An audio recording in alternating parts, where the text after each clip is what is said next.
According to Dr. Joe Dispenza, neuroscience research proves that 90% of who you are by the age 35 years old is a set of memorized behaviors. Emotional reactions, unconscious habits, hardened attitudes, beliefs and perceptions that function just like a computer program. Now, the first step to breaking out of that program is to become conscious of how you think.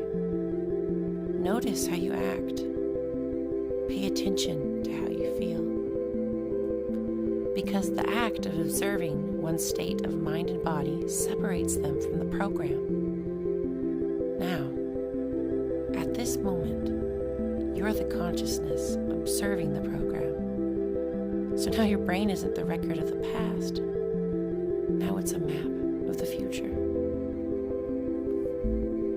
So most people wake up in the morning, and what they tend to do is think about their problems in their life.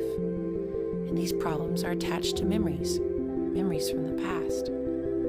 So the moment they think about the problems in their life, they are actually thinking in the past. And every one of those problems has an emotion attached to them. So now they start feeling unhappy or unworthy, angry, sad. How you think and how you feel is your state of being. So most people, their entire state of being for their entire life is in the past. And if you live in the familiar past, you're going to live in a predictable future. So in life, you get up, you check your emails, check your text messages, go on social media, post something, you share something, go have a cup of coffee, use the bathroom, take a shower, get dressed, get in your car, drive the same way to work, do the same thing at work, come home, eat, watch the same movies. You find yourself in a loop, a never-ending loop, and you're not even in control of your destiny anymore. You have lost your free will to the program.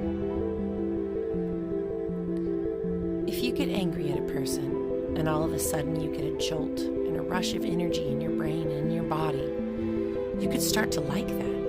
And then you could automatically go to that thought of that person in your mind in order to give your body that next jolt of energy, that next hit, that next high.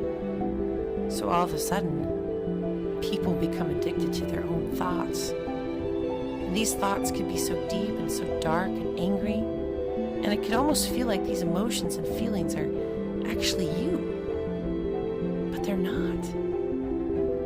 So when we awaken and we realize, oh my gosh, I've been mismanaging my attention, I've been mismanaging my beautiful, precious energy.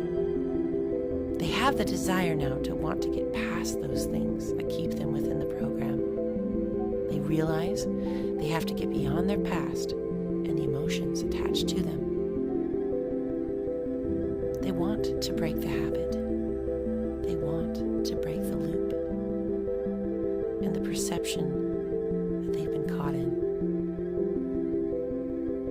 Now, the moment you come back into this reality, you step back into your life and you see that person, or you go to that place, or you're with that experience. So many people are unconsciously reacting to their thoughts and feelings, to everything in their environment. So now their environment is controlling them, controlling how they think, controlling how they feel. So now they realize that in order to change their old self, their old perception, they have to be greater than their environment, greater than their circumstances, greater than the conditions in this world. Because the moment you start reacting emotionally, emotions are the record of the past, and if you can't think greater than how you feel, and you believe your thoughts have something to do with your destiny, quite literally looping and creating more of this never-ending past.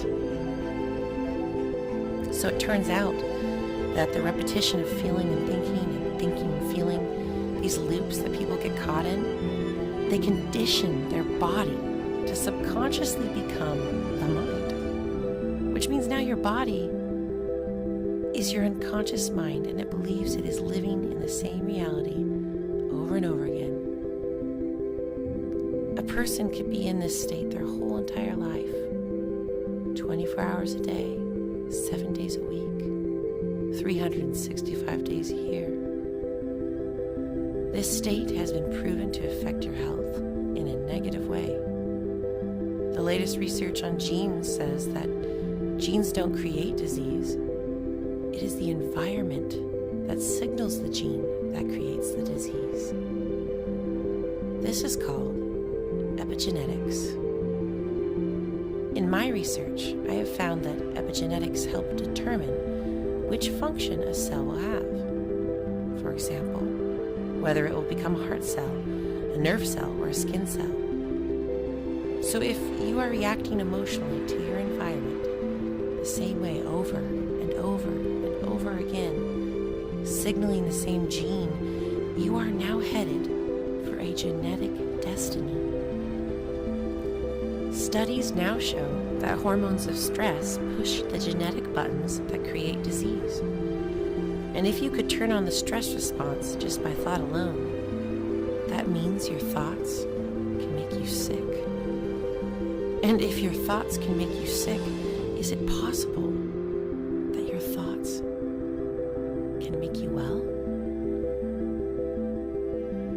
And then you start to realize, oh my gosh, the repetition of thinking and feeling and feeling and thinking, these loops that cause us to feel guilt and fear and sadness and anger over and over again, that's not who we truly are. That was just a programmed state that we became accustomed to. An addiction to the same chemical continuity, same emotions, same thoughts. But that's not who we truly are. So now, as you do this, as you awaken, it's going to be a challenge. Anytime you decide to change anything about yourself, you're going to go through the most amazing ride of your life. You're going to leave the known. You're going to leave the frames of your mind that you had subconsciously set. Your perception of reality is going to be freed, and you're going to be able to see things for what they really are and for what they can be. Now stay in this frame of mind for hours, days, weeks, and practice over and over again the way you want to rewrite your mind. If you can stay in this state, watch all of a sudden those weird doors that start opening, wild things, synchronicities, perfect timing coincidences, which aren't really coincidences at all. You start to dwell in this peace and tranquility, and then you take the time at the end of your day, at the end of every day before you lay down, and give thanks for your life, and just feel gratitude. Really teach your body to what it feels like to be in the state of receiving. Remove those blocks, those veils, those limitations that stand in the way between us and our divine creator. When we do that, his thoughts become our thoughts, his desires become our desires, and we step out of the program and into our true destiny.